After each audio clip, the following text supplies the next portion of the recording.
అందరూ ఒకసారి లేచి నిలబడదాం. కొంతమంది వెనకాల కూర్చొని ఉన్నారు. Respect God. దేవుని వాక్యాన్ని ప్రేమించే వాళ్ళందరూ మీ బైబిల్ చేత పట్టుకొని లేచి నిలబడాలి. ఓకే, మీ బైబిల్స్ ని కాస్త పైకి ఎత్తండి. మీ బైబిల్ ని కాస్త గుండెల మీద పెట్టుకోండి. ఓకే, చాలా సంతోషం. చెప్పండి నాతో, యేసయ్యా నీ వాక్యం అంటే నాకెంతో ఇష్టం. అందరూ చెప్పట్లే, ఇంతమంది ఉంటే ఎంత సౌండ్ రావాలా? కమాన్ అందరూ కూడా యేసయ్యా. నేను గట్టిగా అరుస్తున్నా. కమాన్ ఎవ్రీవన్, యేసయ్యా నీ వాక్యం అంటే నాకెంతో ఇష్టం. నీ మాటలు వినడానికి వచ్చాను. నాతో మాట్లాడండి. నా జీవితాన్ని సరిచేయండి. నన్ను మీ పనిలో ముందుకు నడిపించండి. యేసయ్యా నీకు వందనాలు. మీరంటే నాకు ఇష్టం. కూర్చో. ఎంత ఇష్టంగా దేవుని వాక్యం వింటారో చూద్దాం. ఇప్పుడు టైం దగ్గర 10:30 అయిపోతుంది. ముగింపు సమయం, రైట్? కానీ మంచి సాక్ష్యం విన్నాం. మీరందరూ కూడా సాక్ష్యం ద్వారా బలపరచబడ్డారని అనుకుంటున్నారు. తప్పక మనందరికీ కూడా టెస్టిమనీస్ ఉండాలి, సాక్ష్యం ఉండాలి. సాక్ష్యం అంటే మన పాత జీవితాన్ని మనం చెప్పడం, ఎలా బ్రతికేమో చెప్పడం, ఎలా జీవించేమో చెప్పడం. సాక్ష్యంలో 3 భాగాలు మేము నేర్పిస్తాం. మేము ఎందుకంటే బైబిల్ కాలేజ్, అంతర్జాతీయ బైబిల్ కాలేజీని నడిపిస్తున్నాం భారతదేశంలో. అది అమెరికాలో ఉన్నటువంటి బైబిల్ కాలేజీని భారతదేశానికి తీసుకొని వచ్చి గత 10 సంవత్సరాల నుంచి 950 మంది సేవకుల్ని ఇప్పుడు వరకు తరపిదిచ్చాం. గడిగా ఒకసారి ఏసై చప్పట్లు కొడదాం.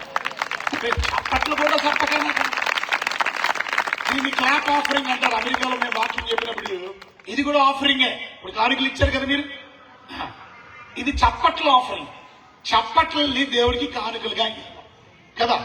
కానుకలు ఎలాగే చప్పగా ఇచ్చారో మరి పొలం నాకు తెలియదు, కానుకలు ఎలాగిచ్చారో నాకు తెలియదు. ఓకే, కనీసం చప్పట్లైనా కొంచెం గట్టిగా కొట్టి దేవుడికి కనపరిచండి. కొంచెం నొప్పి కలగాల చెయ్య, ఎర్రగా కొంచెం కందిపోవాలి. Thank you.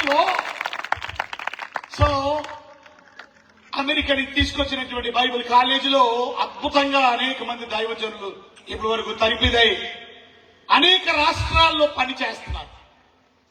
తెలంగాణలో పనిచేస్తున్నారు, హైదరాబాద్ చుట్టుపక్కల ప్రాంతం, ఖమ్మము, ఒక ఏరియా కాదు, విజయవాడలో, ఇక్కడ మనం ఉన్నటువంటి మచిలీపట్నం మొదలుకొని ఆంధ్రప్రదేశ్ ఎన్టీఆర్ డిస్ట్రిక్ట్ దగ్గర నుంచి అన్ని డిస్ట్రిక్టుల్లో, అలాగే ప్రత్యేక కర్ణాటకలో పనిచేస్తున్నారు, అలాగే తమిళనాడులో పనిచేస్తున్నారు. ఈ విధంగా దైవజనులు మంచి తరఫీదు పొంది దేవుని వాక్యాన్ని బోధిస్తున్నారు. వారికి సాక్ష్యం చెప్పడం కూడా నేర్పిస్తాం, ఎందుకంటే సాక్ష్యం చాలా ఇంపార్టెంట్. రేపు నువ్వు నేను కూడా సువార్త ప్రకటించడానికి సాక్ష్యం చాలా ఇంపార్టెంట్. ఆ సాక్ష్యంలో మన పాత జీవితం చెప్పాలి. ఇది మన పాత జీవితం. ఇక్కడ ఉన్నాను నేను ఏ స్థితిలో నుంచి వచ్చానో, నా బ్రతుకు ఎలా ఉండేదో, యేసు ప్రభువుని నమ్ముకోక ముందు నా జీవితం ఎంత భయంకరంగా ఉండేదో, ఎంత లోక సంబంధంగా ఉండేదో, ఎంత అశాంతితో ఉండేదో, ఎంత నెమ్మది లేని స్థితిలో ఉండేదో. 2వ భాగంలో నేను యేసు ప్రభువుని ఎలా ఎన్కౌంటర్ అయ్యాను. How did you meet Jesus? టెస్టిమనీలో యేసు ప్రభువుని ఎలాగ కలుసుకున్నాను నేను, ఏ విధంగా మీట్ అయ్యాను నేను, ప్రభువుని కలుసుకున్నటువంటి విధానం. అందుకనే పౌలు అంటాడు, పూర్వము నేను హింసకుడిని, దూషకుడిని, హానికరుడు ఆయన నన్ను చూసారా ఎలాగా దమస్కు మార్గంలో దేవుణ్ణి కలుసుకున్నాడు. నువ్వెలా కలుసుకున్నావు? ఎవరో నీకు దేవుడి మాటలు చెప్పారా? ఏ రకంగా దేవుడిని తెలుసుకున్నావు? ఏ రకంగా దేవుడి గురించి నేర్చుకున్నావు? ఏ రకంగా నీ పాప జీవితం మీద నీకు అసహ్యం కలిగింది ఆయన మాటల మీద? ఆయన మాటలు విని నీ జీవితంలో ఏ రకంగా యేసు ప్రభుని విశ్వసించావు? యేసు ప్రభుని ఎలా నమ్ముకున్నావు? యేసు ప్రభుని నమ్ముకోవడం వల్ల నువ్వు నేను రక్షణ పొందుతాం, మారు మనస్సు పొందుతాం. మారు మనస్సు రక్షణ లేకుండా నువ్వు నేను పరలోకానికి వెళ్ళలేము, నిత్య జీవాన్ని అనుభవించలేము. చాలా మంది ఇక్కడతో ఆగిపోతారు. కానీ నువ్వు చెప్పవలసింది మూడో భాగం ఉంది, అది ఎక్కడికి రావాలి. చూసారా, బాగా గమనించండి. సాక్ష్యంలో మొదటిది మీకు చూపించాను నా పాత స్థితి. నేను ఇంతకు ముందు ఎలా బ్రతికాను, నేను ఇంతకు ముందు ఎలా జీవించాను, ఇప్పుడు నేను యేసు ప్రభుని ఎలా కలుసుకున్నాను, నా జీవితం ఎలా మధురంగా మారిపోయింది, నా జీవితం ఏ విధంగా విప్లవాత్మకమైన మార్పు కలిగింది, నేను ఏ రకంగా రక్షణ పొందాను. ఇప్పుడు ఇక్కడ ఉన్నాను. యేసు ప్రభుని నమ్ముకున్న తర్వాత నా జీవితం ఇప్పుడు ఎలాగుంది, ఎలాగా ఇంతకు ముందుందో చెప్పి ఇప్పుడు నువ్వు ఎలాగుందో చెప్పకపోతే ప్రజలు దేవుని సన్నిధికి రాలేదు. అది మేము దైవజనులకి నేర్పిస్తాం. మరి సహోదరి గారు చాలా చక్కగా ఆ విధంగా ఆమె ఇంతకు ముందు ఎలా బ్రతికారు, సినిమా ఫీల్డ్ ఎలా జీవించారు, ఇప్పుడు యేసు ప్రభుని ఎలా కలుసుకున్న తర్వాత ఏ రకంగా ఇప్పుడు ఆమె జీవిస్తుంది, ఏ రకంగా దేవుడు ఆమెని వాడుకుంటున్నాడు, ఏ రకంగా ఆమె ద్వారా దేవుడు గొప్ప కార్యాలు, అద్భుత కార్యాలు, ఆశ్చర్య కార్యాలు జరిగిస్తున్నాడు. చాలా సంతోషం. ఆమె కాదు, మనందరం అలాంటి సాక్ష్యాలు చెప్పడానికి సిద్ధంగా ఉండాలి. సాక్ష్యం అంటే ఇలా మైక్ లోని పబ్లిక్ మీటింగ్ లో చెప్పడం మాత్రమే కాదు. మీరు గృహాన్ని దర్శించినప్పుడు, ఎవరన్నా ఇంటిని దర్శించినప్పుడు, వారు మీ ఇంటికి వచ్చినప్పుడు, మీరు ఒక షాప్ దగ్గరికి వెళ్ళినప్పుడు, మీరు టీ తాగుతున్నటువంటి ఆ దుకాణం దగ్గర గాని, మీరు రైలు బండిలో ప్రయాణం చేస్తే ఆ రైల్లో మీ చుట్టుపక్కల కూర్చున్న ప్రజలకి కానీ, మీరు బస్సులో ప్రయాణం చేస్తే ఆ బస్సులో ఉన్నటువంటి ప్రజలకి, ఎక్కడ మనకి అవకాశం దొరికితే అక్కడ ప్రభు గురించి నువ్వు చెప్పగలుగుతున్నావా, అది వెరీ ఇంపార్టెంట్. నాకు మైక్ ఇవ్వండి, నేను పబ్లిక్ మీటింగ్ లోనే చెప్తాను, జనం అందరూ వచ్చిందని చెప్తాను. మీరందరూ ఇలా సాక్ష్యం చెప్తే, మీరందరూ ప్రభు గురించి చెప్తే అనేక మంది ప్రభువుని విశ్వసిస్తారు. ఈ రోజు నా వర్తమానం అదే విశ్వాసం గురించి చెప్పాలనుకుంటున్నాను. మీ దగ్గర బైబిల్స్ ఉంటే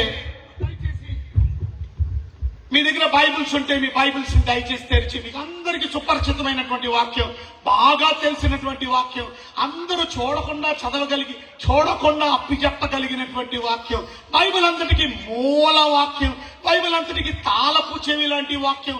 బైబిల్ అంతా ఓపెన్ అవ్వాలనంటే బైబిల్ కి మూల వాక్యం యోహాను సువార్త 3:16. త్వరగా మనం దేవుని వాక్యం. దేవుడు లోకమును ఎంతో ప్రేమించెను. ఓకే, దేవుడు లోకమును ఎంతో ప్రేమించెను కాగా తన అద్వితీయ కుమారునిగా పుట్టిన వానియందు విశ్వాసముంచు ప్రతివాడు నశింపక నిత్య జీవము పొందునట్లు, చూసారా, నిత్య జీవము పొందునట్లు ఆయనను అనుగ్రహించెను. దేవుడికి మనం అంటే చాలా ఇష్టం. మనం అంటే క్రైస్తవులు మాత్రమే కాదు, మానవులంటే దేవుడికి చాలా ఇష్టం. ఎందుకనంటే దేవుడు మానవుల్ని ప్రత్యేకంగా దేవుడు తయారు చేశాడు. బాగా గమనించండి, దేవుడు 6 రోజుల్లో మొత్తం సృష్టి అంతా పూర్తయిపోయింది. మొదటి రోజు దేవుడు ఏం తయారు చేశాడు, ఎవరైనా చెప్తారా? మొదటి రోజు దేవుడు ఏం తయారు చేశాడు? కమాన్, మొదటి రోజు ఏం తయారు చేశాడు? భూమి ఆకాశం. ఓకే, ఇటు పక్క ఎలాగా చూసారా? 6 రోజులు ఏం చేశాడు దేవుడు మీకు తెలియాలి. మొదటి రోజు దేవుడు వెలుగుని తయారు చేశాడు. వెలుగు కలుగును కాక, ఆ రోజు వెలుగు వచ్చింది. చూసారా, మన దినాలు ఎప్పుడు ప్రారంభించబడతాయో చెప్పండి. మీరు చెప్పట్లా, ఉదయంతో ప్రారంభించబడతాయి. కానీ దేవుడు మీరు గమనించినట్లయితే దేవుని దినం, అందుకని ఇప్పటికీ కూడా యూదుల్లో దినం ఈవినింగ్ ప్రారంభించబడతారు. ఈవినింగ్ తో స్టార్ట్ అయింది. ఈవినింగ్ 6 o'clock అయింది అని అంటే అప్పుడు వాళ్ళకి ఆ రోజు ప్రారంభం అని అర్థం, పగలు కాదు. గమనించండి. అందుకనే ఇప్పుడు మీరు గమనించినట్లయితే ఏమంటారు దాన్ని? Lord's day. ఎవరు? సబ్బాతు రోజు ఏ రోజు చెప్పండి? సబ్బాత్. మీరు అందరూ చెప్పట్లేదు, నేను చెప్తే తొందరగా నేను ముగించాను. సబ్బాత్ ఎప్పుడు? సాటర్డే అంటే ఎప్పుడు స్టార్ట్ అయింది? సాటర్డే సాయంత్రం సాయంత్రం నుంచి స్టార్ట్ అయిద్దా? అక్కడే మీరు పప్పులో కాలేస్తారు. బాగా గమనించండి, సబ్బాత్ అనేది శుక్రవారమే ప్రారంభించబడుతుంది. శుక్రవారం సాయంత్రం 6 గంటలకే సబ్బాత్ ప్రారంభించబడింది. అండ్ దట్ మనం సాటర్డేలోకి వెళ్ళవసరం. సాటర్డేలో వెళ్లకుండానే శుక్రవారం సాయంత్రం 6 గంటల నుంచి శనివారం సాయంత్రం 6 గంటలకి ముగించబడతారు. ఈ సబ్బాత్ ఇప్పటికీ కూడా సబ్బాత్ అనగా ఇజ్రాయెల్ దేశంలో అన్ని బందే. ఇప్పటికీ కూడా రోడ్డు మీద ట్రాఫిక్ ఉండదు. అంటే దాని అర్థం బళ్ళు కానీ, రైలు బండ్లు కానీ, బస్సులు కానీ తిరగ, షాపులు కూడా బంద్ చేసేస్తారు. ఎందుకనంటే సబ్బాత్ అంటే అర్థం యూదులు ఇప్పుడు ఉన్నారు. యూదులు శనివారం శుక్రవారం సాయంత్రం 6 గంటలకే ప్రారంభించబడతారు.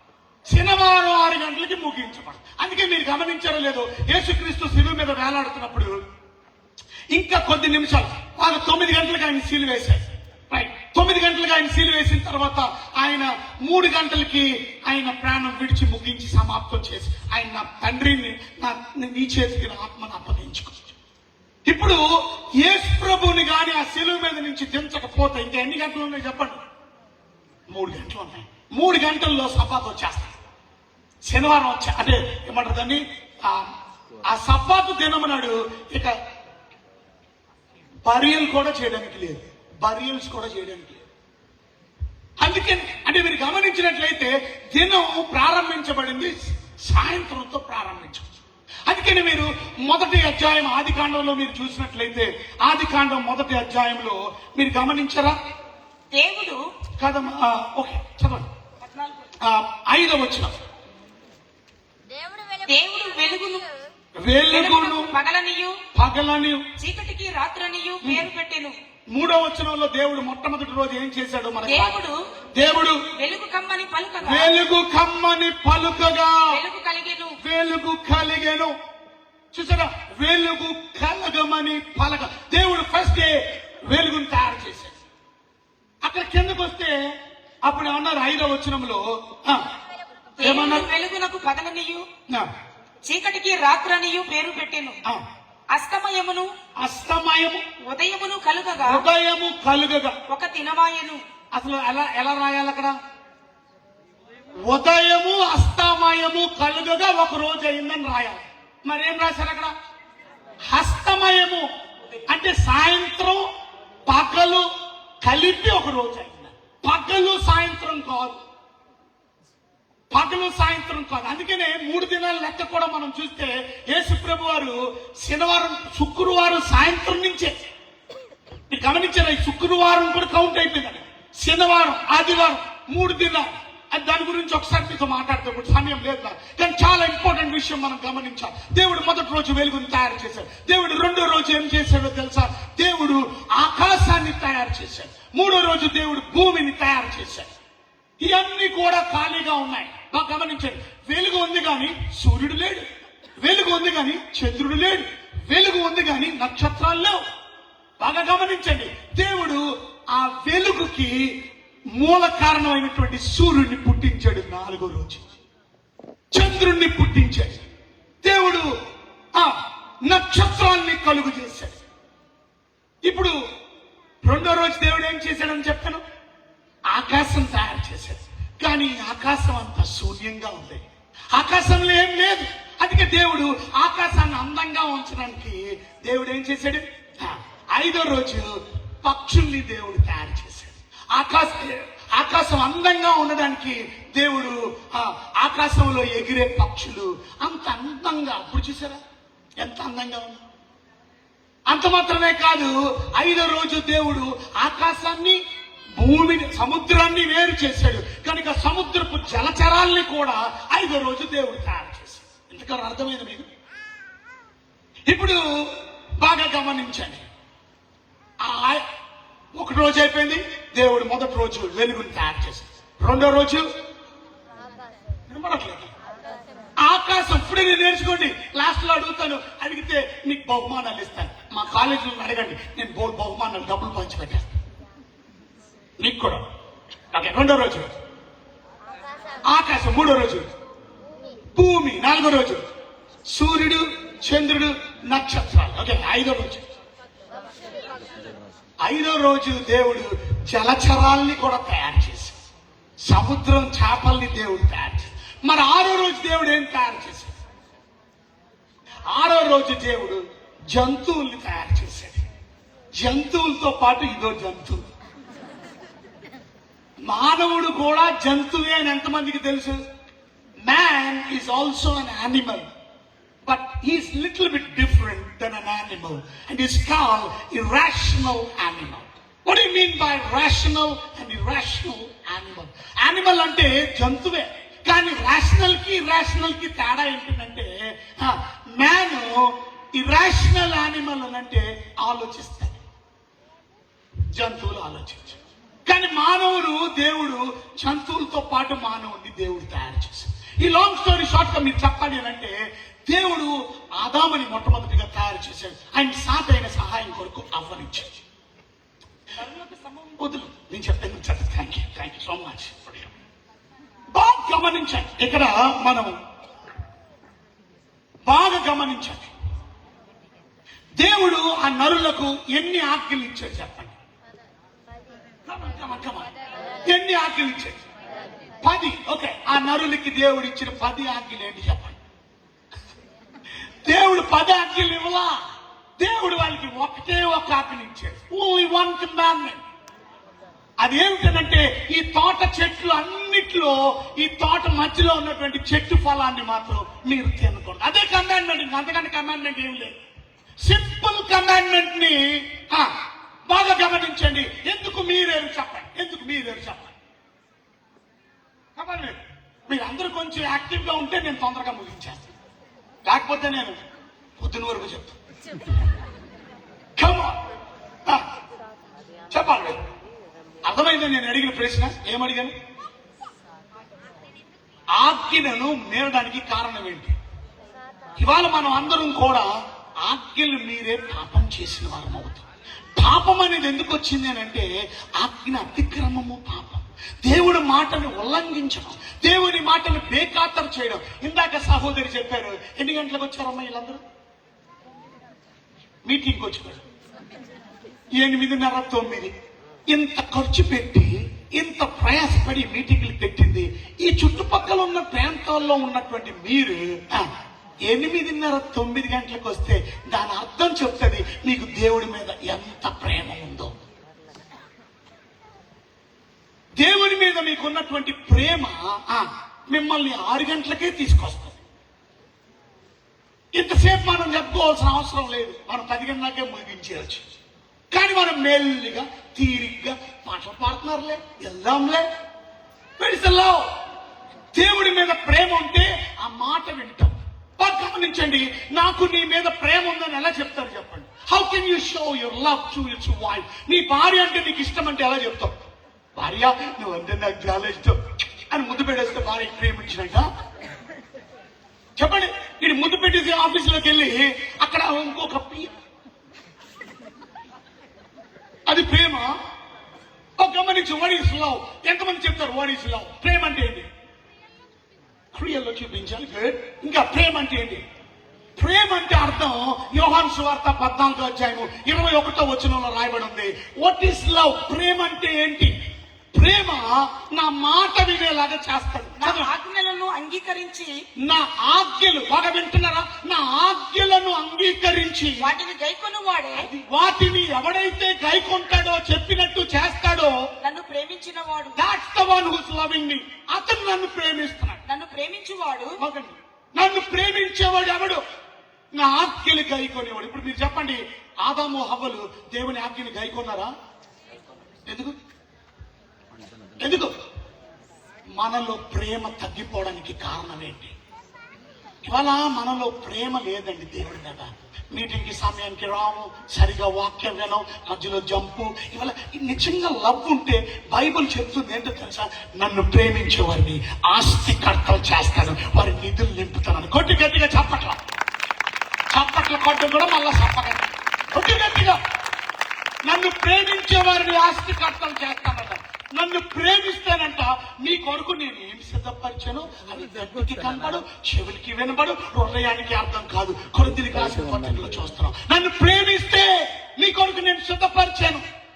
దేవుడు సిద్ధపరిచాడంట ప్రేమించిన కొరకు. మరి ఎందుకు ప్రేమించావు? ఎందుకని ఆజ్ఞలు వినట్లా? ఎందుకని దేవుడు చెప్పినట్టు నడవలేకపోతున్నావు? What's the problem? ఎందుకని? నన్ను ప్రేమిస్తే బైబిల్ చెప్తుంది, అంత బ్యూటిఫుల్ వర్డ్స్. అది రోమిలికి రాసిన పత్రిక 8వ అధ్యాయం 28వ వచనం.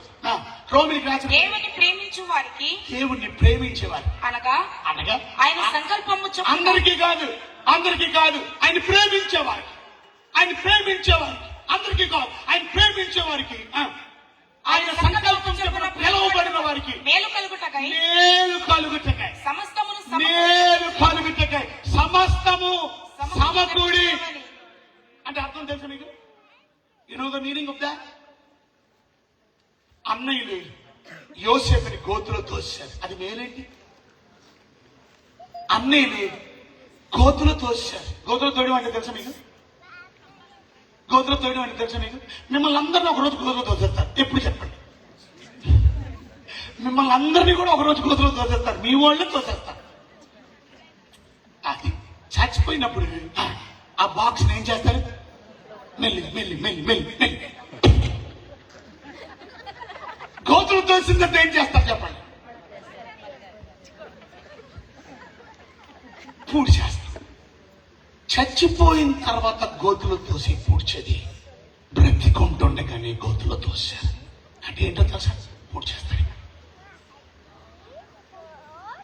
అది మేలా? అది ఆశీర్వాదమా? కీడు జరిగింది, అపకారం జరిగింది, నష్టం జరిగింది, అందరితో ఆగల. వాళ్ళు ఏం చేశారు? అక్కడ ఇష్మాయిలు వస్తుంటే వారికి అమ్మేశారు. పొతీఫర్ దగ్గరికి వెళ్ళిపోయాడు. అక్కడ ఏమైనా మేలు జరిగిందా? అక్కడ ఆమె ఏం చేసింది? ఈ అందగాడి మీద కన్నేసింది. చాలా బ్యూటిఫుల్ మ్యాన్, ఈయన చాలా అందగారు, ఆయన పేరు యోసేపు. అందగాడి మీద కావాలనుకున్నది ఆ ఆంటీ. ఎందుకంటే భర్త ఉన్నాడు కదా. పొతీఫర్ అంటే ఎవరనుకున్నారు? రాజ సంరక్షాధిపతి అంటే అర్థం సెక్యూరిటీస్ అంతటికి, రాజుగారి దగ్గర ఉన్నటువంటి సెక్యూరిటీ జెడ్ కేటగిరీ ఉంటే చూసారా, ఆ సెక్యూరిటీకి అంతటికి మెయిన్ చీఫ్ మాట. చీఫ్ అంటే డీజీపీ ర్యాంక్ లాంటి వ్యక్తి, మా చాలా పెద్ద పోస్ట్ లో ఉన్నాడు. ఆయన భార్య ఇతని మీద కన్నేసింది. నాతో పాపం చేయను అన్నందుకు, తిరస్కరించినందుకు అతని మీద అబాండం వేసి రేప్ కేసు పెట్టింది. అటెంప్ట్ రేప్ కేసు అంటే అర్థం నన్ను బలవంతం చేయబోయాడు. ఇవన్నీ నష్టాలు జరిగినప్పటికీ కూడా బైబిల్ చెప్తుంది, నన్ను ప్రేమిస్తున్నాడు ఈ కుర్రోడు నన్ను ప్రేమిస్తున్నాడు కనుక నన్ను ప్రేమించేవాడికి అన్ని సమకూడే ఏం జరుగుతుంది? మేలు కొరకే జరుగుతుంది. ఇవన్నీ జరగకపోతే ఆయనకి మేలు జరిగినట్టు కాదు. కొన్నిసార్లు మీకు నష్టాలు, కొన్నిసార్లు కష్టాలు దేవుడు మీకు మేలు చేయడానికే తీసుకొస్తున్నాడు అనే విషయాన్ని మీరు ఎంతమంది గుర్తించారు? మేలు చేయడానికి. గమనించండి, ఇవాళ నేను ప్రపంచం అంతా తిరిగి దేవుడు వాక్యం చెప్తున్నాను. మొన్న వచ్చాను అమెరికా నుంచి, దగ్గర 4 నెలలు ఇంగ్లీష్ స్పీకింగ్ చర్చెస్కి వెళ్ళి వాక్యం చెప్పాను. నేను తెలుగు స్పీకింగ్ చర్చెస్ లో చెప్పాను. మోస్ట్ ఆఫ్ ద పాస్టర్స్ ఇక్కడి నుంచి బయలుదేరిన దైవజనులు అందరూ కూడా 90% మంది దైవజనులు తెలుగు చర్చలకు వెళ్ళి వాక్యం చెప్తారు. ఈ పనికి మాలిన నన్ను దేవుడు ఇంగ్లీష్ స్పీకింగ్ చర్చెస్, అన్ని పెద్ద పెద్ద mega churches, speaking church, English మాట్లాడే దొరలకి ఈ నల్ల దొర వెళ్ళి చెప్తాడు. దేవుడిచ్చిన ఆధిక్యత. అయితే మాట చెప్తున్నాను, ఎందుకనంటే నాకు దేవుడు మేలు చేయడానికి మా ఇంట్లో మా అమ్మకి క్యాన్సర్ వచ్చింది. ఆ క్యాన్సరే కానీ మా అమ్మ జీవితంలో వచ్చి ఉండకపోతే నేను ఇవాళ సేవకుడిని కూడా అయ్యి ఉండేవాడిని. కష్టం వచ్చింది, బాధ వచ్చింది, కృంగిపోక ఇవాళ చాలా మంది ఇక్కడికి వచ్చిన వారు ఎన్నో కష్టాలతో, ఇబ్బందులతో, శ్రమలతో దేవుని సన్నిధికి వస్తున్నారు. ఎందుకు ఇలా జరిగింది? కంగారు పడకండి. బైబిల్ చెప్తుంది, దేవుణ్ణి ప్రేమించే వారికి, నువ్వు నిజంగా దేవుణ్ణి ప్రేమిస్తే, ఆయన ఆజ్ఞలు గైకుంటే, ఆయన చెప్పినట్టు చేస్తే అన్ని సమకూడి మేలు కొరకే. మాకు గమనించండి, యోసేపు ఇప్పుడు ఐగుప్తు దేశానికి వెళ్ళాలి అని అంటే డబ్బులు కావాలి. డబ్బులు ఈ అన్నీలు ఫ్రీగా పంపించి, ఇంకొక కంట్రీకి వెళ్ళాలంటే ఏం కావాలా? వీసా కావాలి. వీసా లేకుండా వీసా లేకుండా వేరే కంట్రీకి వెళ్ళిపోయాడు. అన్ని మేలే, నువ్వు కీడు చేయాలనుకున్నావు, అందుకే చెప్పాడు మీరు నాకు కీడు చేయాలనుకున్నారు, కానీ దేవుడు దాన్ని ఏం చేశాడు? మేలుగా మార్చాడు. ఎందుకో? ఆయన్ని ప్రేమించేవారు. ప్రశ్న, do you love God? Love God అంటే 9 గంటలకు రావడం కాదు. రేపు ఎన్ని గంటలకు వస్తారు? రేపు ఉందా మీరు? రేపు ఎన్ని గంటలకు వస్తుందో చూద్దాం. ఇదే కాదు, మీ మందిరానికి వెళ్ళేటప్పుడు కానీ దేవుని పరిచర్యలో ఫస్ట్ ఫుడ్ గాడ్ ఫస్ట్. నన్ను ప్రేమిస్తున్న ఆజ్ఞలు గాయకు, నన్ను ప్రేమించు. యోబు దేవుణ్ణి ప్రేమించిన వ్యక్తి, కానీ కష్టాలు వచ్చినాయి, శ్రమలు వచ్చినాయి, ఇబ్బందులు వచ్చినాయి, కానీ మేలు కొరకు. ఎందుకో తెలుసా? దేవుడు డబల్ పోర్షన్ బ్లెస్సింగ్ ఇవ్వడానికి, 2 అంతులుగా దేవుడు ఆశీర్వదించడానికి కష్టాలు కొడుక గట్టిగా చేతులలో చప్పట్లు కొట్టి దేవుడి మహిమ పరచాలి. ఈరోజు మాట చెప్పండి, నీకు ఆజ్ఞలు గాయకొంటున్నావా? ఎందుకు ఆజ్ఞలు గాయకొనడమ్మా? యోహాను సువార్త ఇందా చదివిన మాటే మనం చూస్తే 14వ అధ్యాయం 23వ వచనం చదవండి. అది రాసిన మాట. యేసు, ఒకడు నన్ను ప్రేమించిన ఎడల నువ్వు నిజంగా నన్ను ప్రేమిస్తే వాడు నా మాట గైకొనును. నా మాట వింటాడండి, నా మాట వింటాడు. నా మాట అంటే ఏంటో తెలుసా? ఇది నా మాట, ఈ వాక్యం అనే మాట. నా మాట వింటాడు. అప్పుడు నా తండ్రి వారిని ప్రేమించును. అప్పుడు నా తండ్రి వారిని ప్రేమిస్తాడు. 24 చదవండి. నన్ను ప్రేమించిన వాడు నా మాటలు గైకొనుడు. మీరు నన్ను ప్రేమింపని వాడు నా మాటలు గైకొను. మళ్ళీ చదవండి, క్లియర్గా చదవండి. 24 చదవండి. నన్ను ప్రేమింపని వాడు నన్ను ప్రేమించకపోతే నా మాటలు గైకొనడు. వాడు విన్నాడు. మీరు దేవుని ప్రేమిస్తున్నారా లేదా అనేది ఒక్క మాట మీద ఆధారపడతారు. నువ్వు ఆయన మాట వింటున్నావా? ఆయన వాక్యానికి లోపడుతున్నావా? పాపం ఎందుకు వచ్చిందంటే దేవుడి మాటని బేఖాతరు చేశారు. ఇవాళ మనం అందరం కూడా వాక్యం అంటే లెక్కలేదు. ఈ వాక్యాన్ని మనం ప్రేమించడం లేదు. ఈ వాక్యాన్ని, ఇది నా 35వ బైబిల్. నా బైబిల్ చిరిగిపోతాయి, నా బైబిల్ చిరిగిపోతాయి. పూర్తిని చిరిగిపోయి పేపర్లు అంటే అమెరికాలో వదిలిసి వచ్చాను. తెలుగు బైబిల్, ఈ కొత్త బైబిల్. ఇంకోటి ఎంతమంది మీ బైబిల్ కనీసం పేజ్ కూడా ఇంకా నలగలా? ఎందుకని? దేవుడి వాక్యం అంటే ప్రేమ ఉందా? మాట వింటున్నావా? చూస్తున్నావా? నమ్ముతున్నావా? దేవుడు లోకమును ఎంతో ప్రేమించాడు. నువ్వు నేను నాశనం అయిపోయి దేవుడి మాట వినకుండా మనం పాపం చేయడం వల్ల మనకి శాపం వచ్చింది.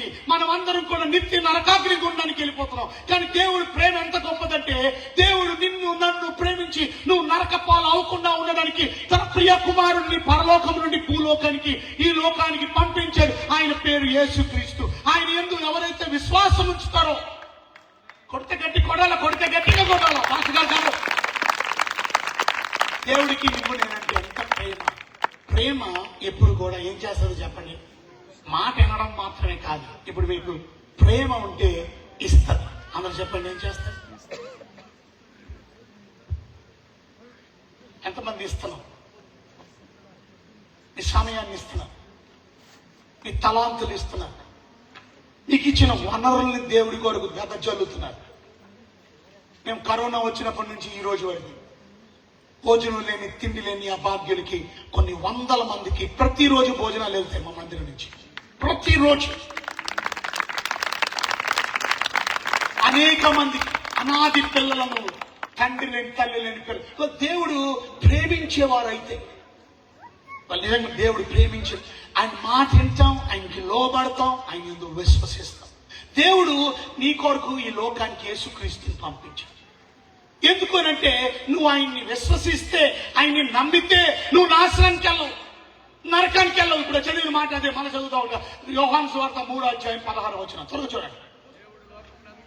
దేవుడు లోకమును ఎంతో ప్రేమించాడు కాగా ఆయన తన అద్వితీయ కుమారునిగా పుట్టిన వాని యందు విశ్వాసముంచు ప్రతివాడు నాశనమవడు. దేవుడు కోరిక ఏంటో తెలుసా? నువ్వు నేను నాశనం అవ్వకూడదు, నువ్వు నేను నశించకూడదు. మనం అందరూ కూడా నిత్య జీవాన్ని పొందాలని. నిత్య జీవం అంటే ఏంటి? ఎవరు చెప్తారు? నిత్య జీవం అంటే ఏంటి? నిత్యము జీవించడమే నిత్య జీవం.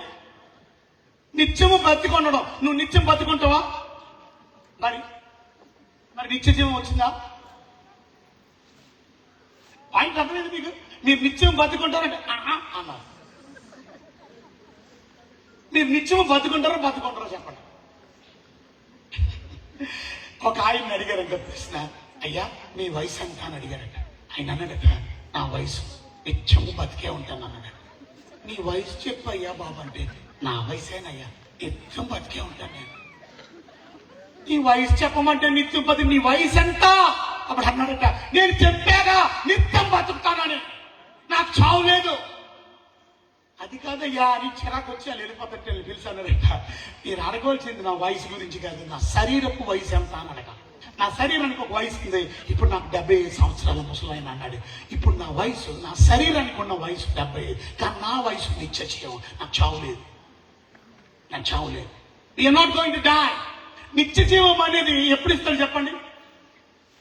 పరలోకంకి వెళ్ళిన తర్వాత భూమి మీద. డౌట్లు వచ్చేట్లే మీకు? పరలోకానికి వెళ్ళిన తర్వాత భూమి మీద. కమాన్ భూమి మీద నీకు నిత్య జీవం ఇచ్చేస్తాడు దేవుడు. బైబిల్ గ్రంథం చదవండి. యోహాను సువార్త 17:3. Come on, open your Bibles to John chapter 17:3.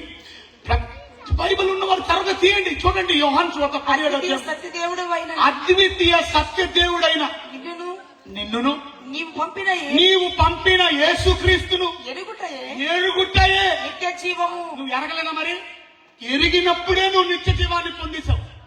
ఎరిగినప్పుడు నువ్వు ఎరగలేదా? యేసు ప్రభువుని తెలుసుకున్నావా? తెలుసుకున్న రోజు నువ్వు నిత్య జీవాన్ని సంపాదించుకున్నావు. బైబిల్ చెప్తుంది, 1 జాన్ 1 యోహాను రాసిన పత్రిక 5:12 మీరు చూడండి. ఎవరైతే నన్ను అంగీకరిస్తారో, చదవండి, దేవుని కుమారుని అంగీకరించువాడు, యేసుక్రీస్తుని అంగీకరించువాడు జీవము గలవాడు. అంతే సింపుల్. మీరు అంగీకరించలేదా? జీవం వస్తది కాదు. జీవం అంటే ఏంటో తెలుసా? లైఫ్. నెక్స్ట్, దేవుని కుమారుని అంగీకరింపని వాడు, దేవుని కుమారుని అంగీకరింపని వాడు జీవము లేనివాడే. జీవం లేడు అంటే అర్థం ఏంటి? చచ్చినవాడు అని అంటే అర్థం జీవం లేదు. చచ్చినవాడు కానీ బతికేవాడుగా. జీవం లేదు అంటే అర్థం లైఫ్ లేదు. వాడు చనిపోతాడు అంటే అర్థం వాడు చనిపోయిన శవం కింద లెక్క. అంటే అర్థం ఏంటంటే వాడు నిత్యము బ్రతకడు. వాడు నిత్య డిజాస్టర్ ఉంది, నాశనం ఉంది. నీకు నాకు కూడా దేవుడు చెప్పినటువంటి ఆయన కుమారుని విశ్వసిస్తున్నావా? విశ్వాసం నుంచి ప్రతి వాడు నాశనం. పాయింట్ ఏమైందో తెలుసా నీకు? దేవుడు అన్నాడు, ఇదిగో నీకు ఒక ఆజ్ఞ ఇస్తున్నాను. ఆజ్ఞ ఏంటో తెలుసా? ఈ తోట చెట్ల మధ్యలో ఉన్న ఫలాన్ని నువ్వు తినకూడదు అని. ఇప్పుడు తినేలాగా చేసింది ఎవరు? సాతాను. ఏమన్నాడు చెప్పండి? సాతానికి చాలా తెలివితేటలు ఉన్నాయి. అందుకని యుక్తి కలిగిన వాడు అది చాలా తెలివితేట. చూసారా, మిమ్మల్ని పడేస్తాడు బొట్లో. అడేమన్నాడు చెప్పండి? వచ్చి ఆ ఫలం అన్నాడా? ఏమన్నాడు చెప్పండి? ఏమన్నాడో తెలుసా? ఈ తోట చెట్టు మధ్యలో ఉన్న ఫలాన్ని తినకూడదని దేవుడు చెప్పాడా అని అడిగాడా? ఈ తోట చెట్లలో ఏ ఫలము తినకూడదని చెప్పాడా అని అడిగాడా? తప్పు చెప్పారు మీరు. ఈ తోట మధ్యలో ఉన్న చెట్టు ఫలాన్ని తినకూడదని దేవుడు చెప్పాడా అని అడగలా. ఏమడిగాడో తెలుసా? అసలు దేవుడు ఈ తోటలో ఉన్న ఏ ఫలాన్ని దేవుడు తినొద్దన్నాడా అని అడిగాడు. చదవన మాట 3వ అధ్యాయంలో మనం చూస్తాం, ఆదికాండంలో. సర్పం అనుకున్నాడు, ఈ తోట చెట్లలో దేని ఫలమునైనను, దేని ఒకటి కాదు మధ్యలో ఉన్నదాని కదా తెలివితేటలు చేస్తారు.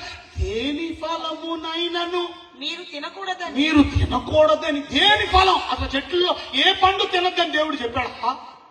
ఎంత ప్రశ్న! అంటే నీకు ఎంత నాలెడ్జ్ ఉంది? ఇవాళ ఎంతమందికి బిబ్లికల్ నాలెడ్జ్ ఉంది? చదవడం కాదు, ఎంతమంది దేవుడి వాక్యం. అందుకనే భక్తుల దగ్గరికి వెళ్ళాలి. దేవుడు 5-fold మినిస్ట్రీ ఎందుకు ఇచ్చాడు? ప్రవక్తల్ని, దేవుడు ఇవాంజలిస్టుల్ని, దేవుడు ఎందుకు ప్రాఫిట్స్ ని, అనేక ప్రవక్తల్ని, అపోస్తలుల్ని, అలాగే సువార్తికుల్ని, పాస్టర్ని, కాపర్ల్ని, అలాగే బోధకుల్ని 5-fold మినిస్ట్రీ సంఘానికి ఎందుకు ఇచ్చాడో తెలుసా? సంఘంలో ఈ బోధకులు దేవుడి వాక్యం చెప్పడానికి. నాకు అన్ని తెలుసడానికి కుదరదు. You have to learn. నేర్చుకోవడానికి ఆ బోధకులు సంఘము క్షమాభివృద్ధి కొరకు నీకు ఇవ్వబడ్డారు. కాపర్లు నీకు ఇవ్వబడ్డారు, బోధకులు నీకు ఇవ్వబడ్డారు, అపోస్తులు నీకు ఇవ్వబడ్డారు, ప్రవక్తలు నీకు ఇవ్వబడ్డారు, సువార్తికులు. అందుకే దేవుని మందిరానికి రావాలి, నేర్చుకోవాలి. So that you understand God's word. మనకి ఏం అర్థం అవ్వదు. ఇప్పుడు చెప్పండి, మీరు గమనించండి, ఈమెకి ఈ ప్రశ్న అడిగినప్పుడు ఈమెకి ప్రశ్న అడిగినప్పుడు ఈమెకి ఆన్సర్ తెలుసా తెలీదా? తెలుసా తెలీదా? తెలుసా తెలీదా? తెలుసా తెలీదా? తెలుసంటే తెలుసానండి, తెలీదంటే తెలీదనండి. తెలుసా తెలీదా? తెలుసు. ఎలా తెలుసు? ఎలా తెలుసు? Thank you. దేవుడు అవ్వమ్మకి చెప్పలా, దేవుడు ఆదాముకి చెప్పాడు. ఇప్పుడు అవ్వమ్మకి ఎలా తెలిసింది మరి? ఆదాము చెప్పాడు. చూసారా? అందుకే భక్తులకి దేవుడు చూపించి మీకు చెప్పండి, వాళ్ళకి నేర్పించాలి. మనం నేర్పించకపోతే సంఘానికి అర్థమవదు. భక్తులు చెప్పిన మాటలు జాగ్రత్తగా వినాలి. మీరు సరిగా అనుకుంటా ఇటొచ్చాము విన్నారనుకో, మీరు కలిపి కూడా చెప్పేస్తారు. ఇప్పుడు అమ్మగారు ఏం చేశారో తెలుసా మీకు?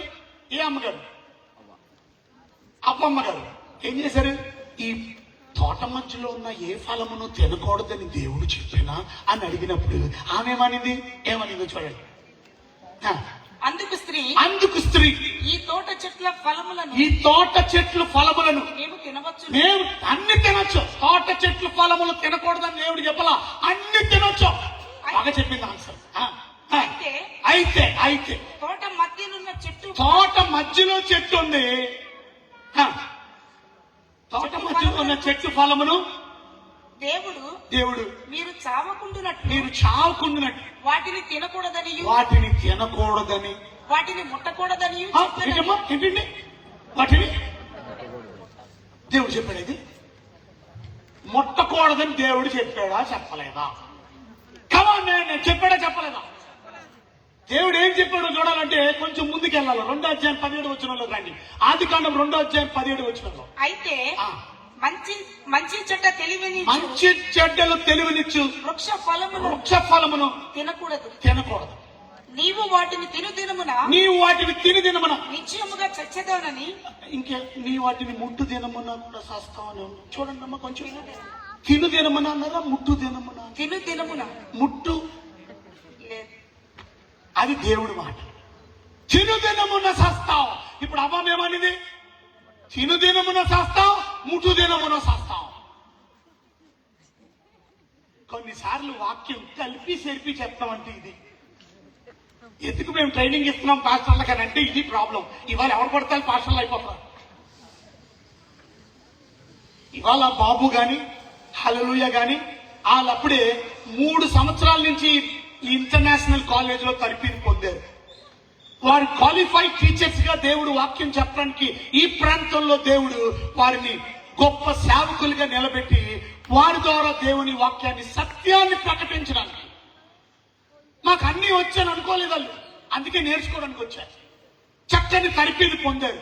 3 సంవత్సరాలు అద్భుతమైనటువంటి దేవుని వాక్య తరఫీదు నేర్చుకుని మీకు బోధించడానికి.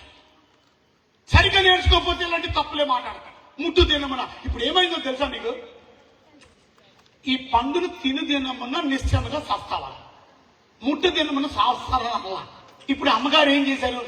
లేదు మీరు చావనన్నాడు. ఎవడాడు? సాతాన్ని క్షమించారు. ఏమన్నాడు? మీరు అందుకు సర్పం మీరు చావనే చావరు. తప్పదే, ఆ బోధ కరెక్ట్ కదా.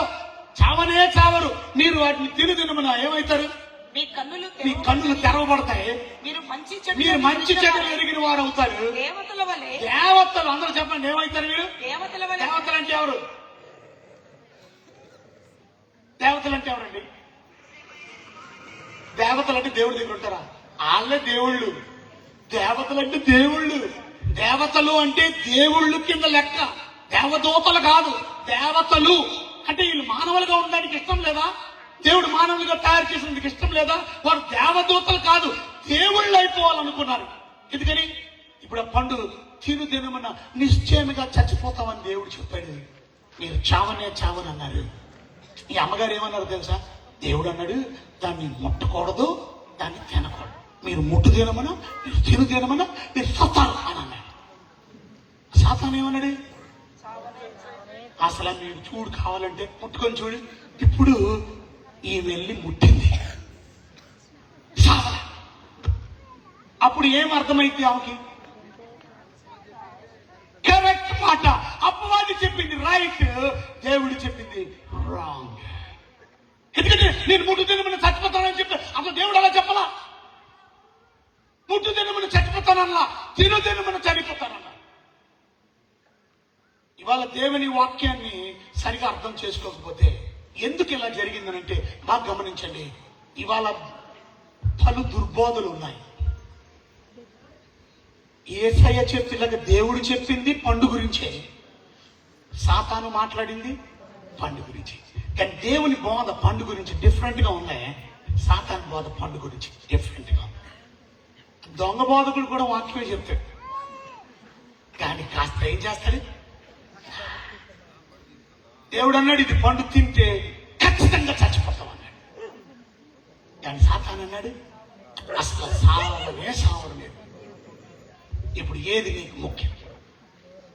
ఏ వాక్యాన్ని నమ్ముతున్నావు నువ్వు? దేవుడి మీద ప్రేమ కలిగి దేవుడి వాక్యాన్ని జాగ్రత్తగా చూసుకొని దేవుడిని నమ్ముతున్నావా? నమ్మితే దేవుని యందు విశ్వాసం ఉంచినట్టు. ఇప్పుడు ఎవరి మాట మీద విశ్వాసం ఉంచారు చెప్పండి? ఇవాళ చాలా సార్లు మన విశ్వాసం సరిగా లేకపోవడం వల్ల ఇవాళ పరలోకం కావాలన్నా, నిత్యము బ్రతకాలన్నా దేవుడిచ్చిన సూత్రం ఏంటంటే ఒకటే, సింపుల్, విశ్వాసం. అందరూ చెప్పండి ఏంటి? కొంచెం గట్టిగా చెప్పాలి. అంతే. నువ్వేం చేసావు రక్షించబడ్డానికి? నువ్వు రక్షణ పొందేవాసలా? ఒక వ్యక్తి రక్షణ పొందాలంటే ఏం చేయాలి చెప్పండి? ఒక వ్యక్తి రక్షణ పొందాలంటే ఏం చేయాలి చెప్పండి? చేయడం మార్మల్స్ అంటే అంతే, సింపుల్. విశ్వాసమే బేసిక్ విశ్వాసం ఉంచితే చాలు. అకార్డింగ్ టు ఎఫెసియన్స్ చాప్టర్ 2, ఎఫెసీయులకు రాసిన పత్రిక 2వ అధ్యాయం 8వ వచనం. ఈ బైబిల్ నుండి త్వరగా చూడండి. ఎఫెసీయులకు రాసిన పత్రిక 2వ అధ్యాయం 8వ వచనం. ఎఫెసీయులు 2:8. మీరు విశ్వాసం ద్వారా కృపచేతనే రక్షించబడ్డారు. మీ రక్షణ కార్యం ఎలా జరిగింది? విశ్వాసం ఉంచడం వల్ల. ప్రభునందు విశ్వాసం. ఇవాళ ఎంతమంది ఇక్కడ కూర్చుని రక్షించబడ్డారు, పాపము నుండి విడుదల పొందారు. మీరు చేయవలసింది ఒకటే, విశ్వాసం, ప్రభు మీద నమ్మకం. ఆ ప్రభు మీద నమ్మకం ఉంచినప్పుడు పాపం మీద అసహ్యం కలుగుతుంది. ఆ పాపాన్ని విడిచి మారు మనసు పొందుతాం. First believe. రక్షణ పొందడానికి జైల్లో ఉన్నటువంటి ఆ జైలు అధికారికి పౌలు శీల ఏం చెప్పాడు?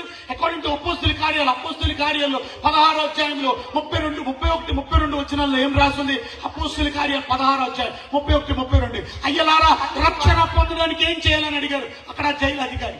రక్షణ పొందడానికి నేను ఏం చేయాలి? What shall I do to be save? ఏం చెప్పాడు చెప్పండి? అతనికి చదవండి కొంచెం ముందు. అయ్యలారా 30 నుంచి చదవండి. అయ్యలారా రక్షణ పొందడానికి ఏం చేయాలి? వారిని వెలుపలికి తీసుకుని వచ్చి అయ్యలారా. అయ్యా అంటే అర్థం ఏంటి తెలుసా మీకు? అయ్యా అంటే సర్, అయ్యలారా అంటే సర్స్, రెస్పెక్టబుల్ వర్డ్.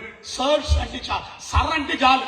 కొంతమంది లీవ్ లెటర్ రాసినప్పుడు, ఉత్తర్వులు రాసినప్పుడు రెస్పెక్టెడ్ సర్ అంటారు. No respected you can use. Respected అనే పదం వాడవసరలా. సర్ అంటేనే self is a respectable word. Sir itself is a respectable. You don't need to say respected sir అని అనవసరంలా. Sir itself, అయ్యా గారు అని అందుకేనా సార్? అయ్యగారు అంటే ఏంటి సార్? ఇక్కడ అంటే ఇద్దరు సార్స్ అన్నారు పౌలు శీల. ఇద్దరు సార్కి చెప్పాడు అయ్యలారా sirs, what shall I do to be save? రక్షణ పొందడానికి ఏం చేయాలి?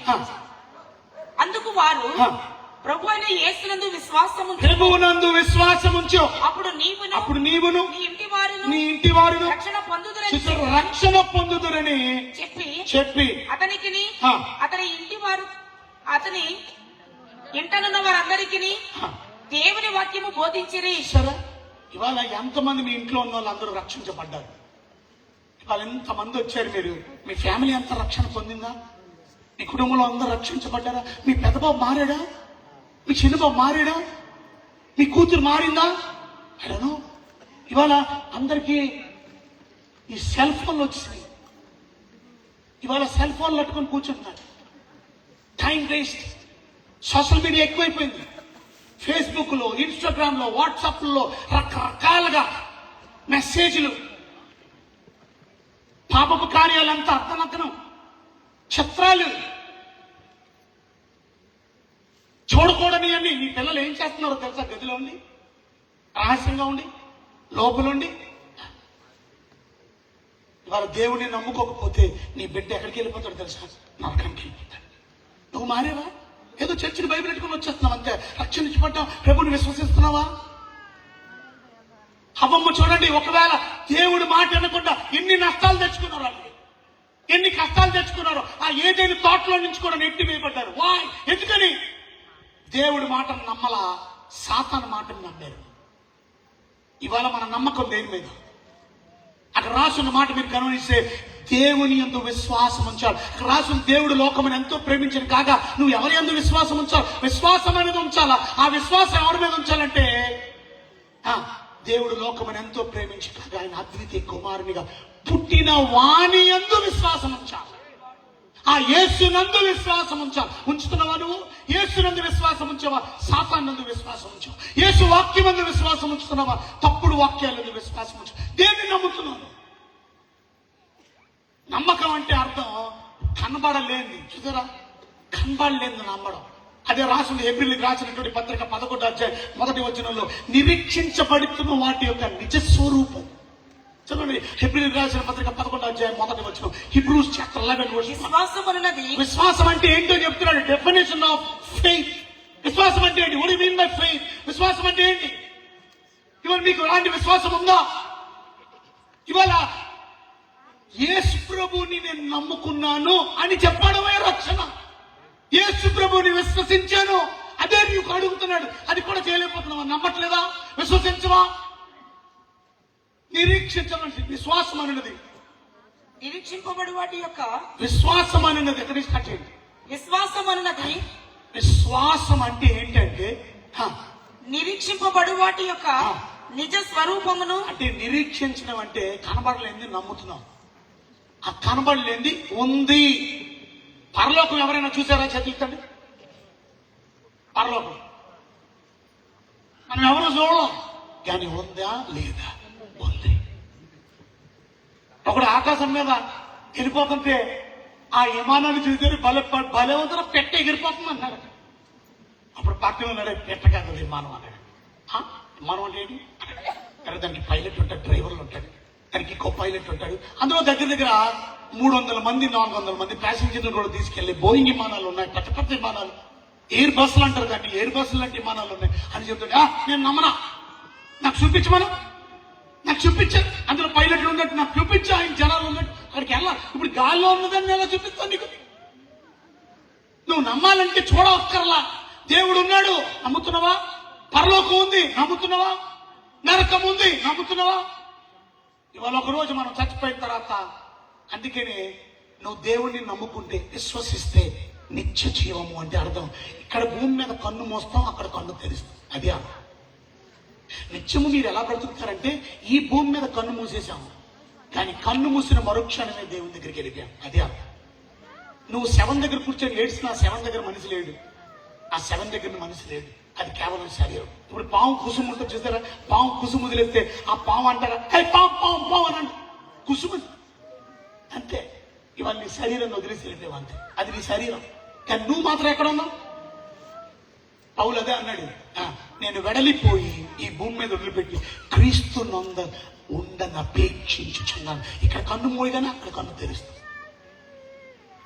గమనించారా లేదా? యేసు ప్రభు వారు శిలువ మీద వేలాడుతూ రెండో మాట మాట్లాడింది అంటే తెలుసు, దొంగడుతో, నేడు టుడే, నేడు నీవు నాతో కూడా. ఎక్కడ ఉంటావు? నాతో. కన్ను ముయ్యగానే దేవుని సన్నిధికి వెళ్ళిపోతాం. నిత్య జీవం అంటే అది. మరి నీ బిడ్డ కన్ను మూస్తే దేవుని సన్నిధికి వెళ్తాడా? నీ భర్త కన్ను మూస్తే దేవుని సన్నిధికి వెళ్తాడా? మరి దాని గురించి తపన నీకుందా? దాని గురించి భారం నీకుందా? ఆ విషయం గురించి ప్రార్థన చేస్తున్నావా? ఆ విషయం గురించి దేవుడిని అడుగుతున్నావా? నీ భర్తని ప్రేమతో ఈ మీటింగ్ కొరకు ఆహ్వానించావా? ఆ దేవుని మాటలు వింటే అతనికి విశ్వాసం వస్తుంది కదా. ఒక వ్యక్తికి విశ్వాసం అనేది ఎలా వస్తుంది? వినడం వల్ల వస్తుంది. వినడం వల్ల నువ్వు వినిపించాలి కదా దేవుని మాటలు. ఆ మాటలు రోమీయులకు రాసిన పత్రిక 17వ అధ్యాయంలో మనం చూసినట్లయితే అక్కడ మనం గమనిస్తుంది, వినుట వలన విశ్వాసం కలుగును. 10వ అధ్యాయం రోమీయులకు రాసిన పత్రిక 17వ వచనం. వినుట వలన విశ్వాసం కలుగును. ఆ మాట ఏ మాట? క్రీస్తుని గురించిన మాట. అమ్మా, ఇవాళ చూడలేనిది నమ్ముతున్నావా నువ్వు? ఒక బిల్డింగ్ కాలిపోతుందంట. లోపల ఉన్న వాళ్ళందరూ గబగబా పరిగెత్తుకొని బయటకు వచ్చారు. పొరపాటున అక్కడ ఒక 6-7 సంవత్సరాలు ఉన్న అమ్మాయిని కంగారులో వదిలేసి వచ్చేసారు. చీకటి, కరెంటు పోయింది, గట్టిగా చీకటిలో ఉంది. ఓ పక్కన మంటల్లో బిల్డింగ్ కాలిపోతుంది. 3 అంతస్తుల మ్యాన్లో నుంచి గబగబా అందరూ పరిగెత్తుకుని వచ్చారు. అందరూ వచ్చారు అనుకున్నారు. అదే మెల్లిగా మెట్లు దిక్కుని కిందకు వచ్చారు. దాని తర్వాత చూసుకుంటే వాళ్ళు 3వ అమ్మాయి లేదు. ఏది మన పాపేది? అమ్మ లోపల ఉండిపోయిందా? అంతలోకి బిల్డింగ్ అంతా తగలడిపోతుంది. లోపలికి వెళ్ళడానికి కూడా అవకాశం లేదు. అగ్ని, ఆ పక్కన పొగ మంచులాగా నల్లటి మేఘం, కారు మేఘం కట్టేసినట్టు. అంతలోకి ఈ పిల్లకి నిద్ర పట్టేసింది. నిద్రపోతూ ఊపిరి సరపట్లేదు ఈ పొగ వల్ల. లోపల ఉంది, ఇంకా లోపల వరకు అగ్ని రాలా. కింద నుంచి మంటలు వచ్చేస్తున్నాయి, లోపల నుంచి వెళ్ళడానికి లేదు. ఇంకా 2వ అంతస్తులోకి మంటలు వెళ్ళా. కానీ కింద నుంచి వెళ్ళాలి కాబట్టి తండ్రి వెళ్ళలేడు, తల్లి వెళ్ళలేదు. లోపలికి నుంచి బయటికి వెళ్ళలేని పరిస్థితుల్లో నా బిడ్డ గురించి కేకలేస్తున్నారు, పాపా ఎక్కడున్నావు? అందులో ఒక పిల్ల ఈ పొగ మంచు లాంటి ఈ స్మోక్ వల్ల ముక్కుల్లోకి వెళ్ళిపోయి ఆమె ఊపిరి ఆడక దగ్గుతూ ఆమె లేచింది. డాడీ అని అడిగింది. డాడీ, మమ్మీ అని అడుగుతుంది. ఎక్కడ లేరు ఎవరు. చీకట్లో ఏం కనబట్టలా. తడుకుంటూ మెల్లు బాల్కనీ దగ్గరికి వచ్చేసింది. మమ్మీ, డాడీ ఎక్కడున్నారు మమ్మీ? అయ్యో నా భయం వేస్తుంది మమ్మీ, అడ్డు వచ్చేస్తుంది మమ్మీ, ఇల్లంతా తగలడిపోతుంది, ఎక్కడున్నారు మీరు? అక్కడి నుంచి స్వరం వినబడిందట. నా కుమార్తె బాల్కనీ నుంచి దూకి. ఆ పిల్లనిందట, డాడీ ఎలా దూకండి డాడీ? 2 అంతస్తుల మీద నుంచి దూకితే చచ్చిపోతాను డాడీ, నేను కాళ్ళు ఇరిపోతాను డాడీ, నేను ఎక్కడి నుంచి దూకను, నువ్వు కనబడట్లేదు డాడీ. డాడీ అన్నాడంట, పర్వాలేదమ్మా నువ్వు దూకే, నా మీద నమ్మకం ఉందా నీకు? నా మాట మీద నమ్మకం ఉందా నీకు? జంప్. డాడీ ఇటున్నావా డాడీ? అటు రావా? ఇటు నుంచి దూకున్నా డాడీ. నాకు అర్థం అవ్వట్లేదు. ఎటు దూకు, నువ్వు ఎటు ఉన్నావు, నాకు అసలు కనబడట్లా. నాన్న అన్నాడంట, నేను నీకు కనబడకపోయినా నువ్వు నాకు కనబడుతున్నావు. I can see. నేను చూస్తున్నాను నిన్ను, నువ్వు కంగారు పడకుండా దూకే, నాకు నువ్వు కనబడుతున్నావు. ఇవాళ మనకి దేవుడు కనబడకపోవచ్చు, దేవుడు చెప్పిన మాట మనం వింటే అద్భుతం చూస్తాం. విశ్వసిస్తే, దేవుడు తోకమన్నప్పుడు, ఆ తండ్రి తోకమన్నప్పుడు నీకు నమ్మకం ఉంటే, విశ్వాసం ఉంటే, ఆయన వాక్యం మీద నీకు నమ్మకం ఉంటే ఆయన చెప్పింది చేస్తున్నావా? తండ్రి అంటున్నాడు, నీకు నిజంగా నేను కనబడట్లా, కానీ నువ్వు నాకు కనబడుతున్నావు. దేవుడికి అంతా అందరూ కనబడుతున్నారు. దేవుడు కనుదృష్టించి మనం ఎవరూ తప్పించుకోలేము. మనకు దేవుడు కనబడట్లే, దేవుడు నాకు కనబడమని చెప్పక్కర్లా. దేవుడు నిన్ను చూస్తున్నాడు. విశ్వాసం అనేది దూకు అంటే ఇమ్మీడియట్ గా అలా దూకేసిన వెంటనే ఏమైందో తెలుసా? తండ్రి కౌగిట్లోకి వెళ్ళిపోయిందంటే సురక్షితమైన స్థానానికి. ఇప్పుడు చేతులు ఉన్న వాళ్ళు కొంచెం దేవుడి కొరకు చెప్పట్లు కొట్టలేరు.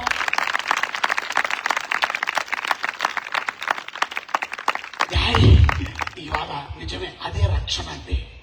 రక్షణ అంటే సేఫ్ జోన్ లోకి వెళ్ళిపోయావు. నీకు ఏ అపాయం లేదు, నీకు అగ్ని ఏ హాని చేయదు, నీకు నరకం ఏ హాని చేయదు.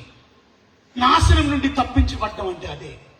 దేవుణ్ణి విశ్వసిస్తే అక్కడ అర్థం అదే. విశ్వాసం నుంచి ప్రతివాడు నశింపక, ప్రతివాడు అంటే అర్థం ఏ జాతిలో ఉన్నవాడైనా, ఏ కులములో ఉన్నవాడైనా, ఏ మతములో ఉన్నవాడైనా, నువ్వు నల్లవాడు అయినా, నువ్వు తెల్లవాడు అయినా, నువ్వు ఆటగాడు అయినా, నువ్వు మోసగాడు అయినా, నువ్వు ఈ లోకంలో ఉన్నా, నువ్వు ఇంకొక దేశంలో ఉన్నా, నువ్వు పాకిస్తాన్ వాడు అయినా, నువ్వు ఇండియా వాడు అయినా, నువ్వు అమెరికా వాడు అయినా, ఎవడు అయినప్పటికీ కూడా ప్రతివాడు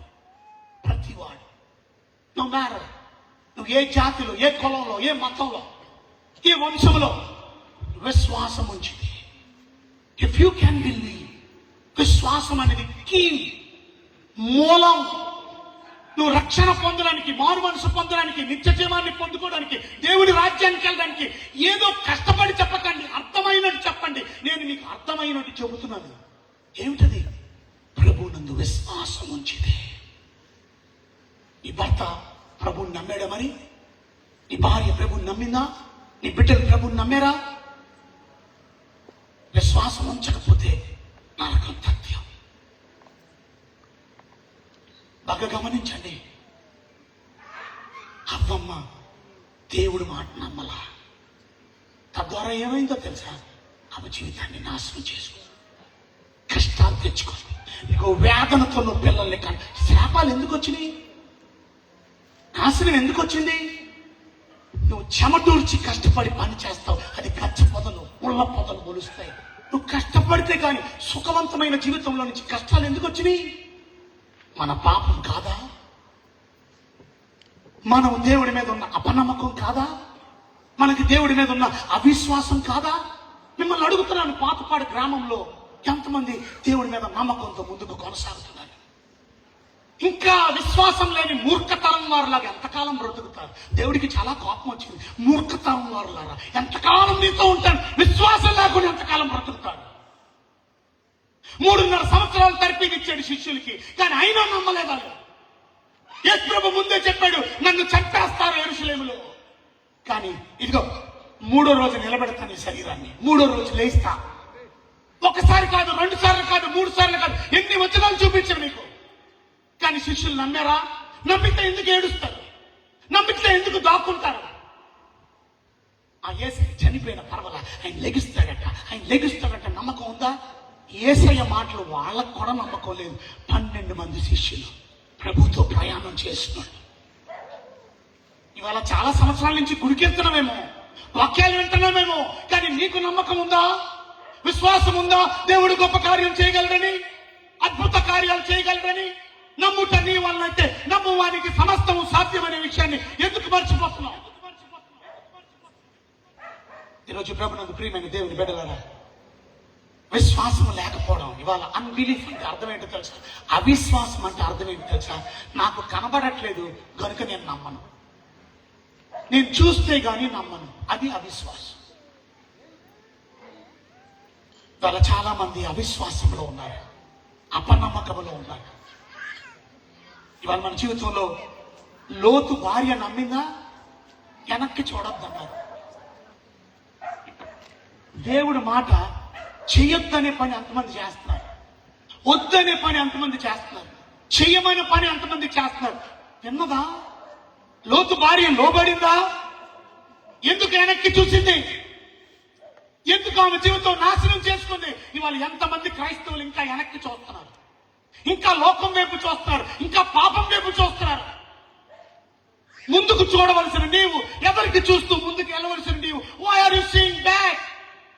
ఒక అద్భుతమైన పాట ఇంగ్లీష్ లో ఉంది, I have decided to follow Jesus, no turning back, no turning back. వెనక్కి చూడలేదు, ఆ డిసిషన్ తీసుకున్నా, నిర్ణయం తీసుకున్నా. I have decided to follow Jesus. The world behind me, ప్రపంచం వెనకాల ఉంది, ద క్రాస్ బిఫోర్ మీ, ముందు శీలం ఉంది. క్రాస్ వైపు చూస్తూనే ముందుకు వెళ్తాను కానీ వెనక్కి చూడను. మరి ఎంతమంది లోతు లాంటి వారు ఉన్నారు? ఉప్పు స్తంభం అయిపోయింది. ఎందుకు? ఆమె అవిధేయత కాదా? దేవుని మాటకి లోబడకుండా ఎంతకాలం బ్రతుకుతారండి? ఎందుకని అపనమ్మకంతో జీవిస్తారండి? ఎంతమంది నేను నమ్ముతున్నాను అని అంటే అర్థం ఏంటో తెలుసా? నమ్మకానికి గుర్తేంటో తెలుసా? ఒబీడియన్స్, విధేయత. ఆ కూతురు అన్నాడు, అమ్మా నమ్ముతున్నావా నన్ను? నాన్నగారిగా చెప్తున్నాను, దూకో దూకో.